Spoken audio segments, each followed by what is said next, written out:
ভাই যাদের বাজেট অনেক কম তারা আর্মেনিয়াতে যেতে পারেন। আর্মেনিয়া ইউরোপের কোনো দেশ না, বাট ইউরোপের দেশগুলোর একদম কোল ঘেঁষা একটা দেশ। আর্মেনিয়ার স্যালারি অনেক ভালো। আর্মেনিয়াতে আপনি যে কনস্ট্রাকশন রিলেটেড কাজ করতে পারেন, হোটেল রেস্টুরেন্টে কাজ করতে পারেন, এরকম আরো অনেক জায়গাতেই সুযোগ সুবিধা আছে। তবে একটা জিনিস মনে রাখবেন, কেউ ট্যুরিস্ট ভিসাতে যে সেখানে কাজ করার চেষ্টা করবেন না। এক্ষেত্রে অনেক আইনি জটিলতার মধ্যে আপনি পড়ে যেতে পারেন।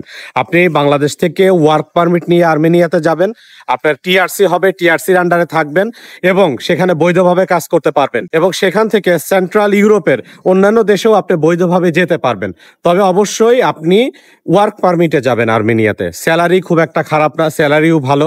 মোটামুটি বাংলাদেশি টাকা ইনিশিয়ালি যদি তেমন কোনো কাজ নাও জানেন 50 থেকে 60 হাজার টাকা ইনকাম করা যায়। আর যারা কাজ করতে পারেন বা অন্য কোনো কাজের এক্সপিরিয়েন্স আছে যাদের, তারা 70-80 হাজার টাকাও ইনকাম করতে পারবেন, ক্ষেত্র বিশেষ। এই কথাটা মনে রাখবেন। তবে সব থেকে মজার বিষয় হচ্ছে যারা ইউরোপের জন্য চেষ্টা করতেছেন বাট যেতে পারছেন না, তারা আর্মেনিয়াতে এই মুহূর্তে যেতে পারেন ওয়ার্ক পারমিট নিয়ে। এটা আপনার জন্য একটা ভালো সিদ্ধান্ত হবে।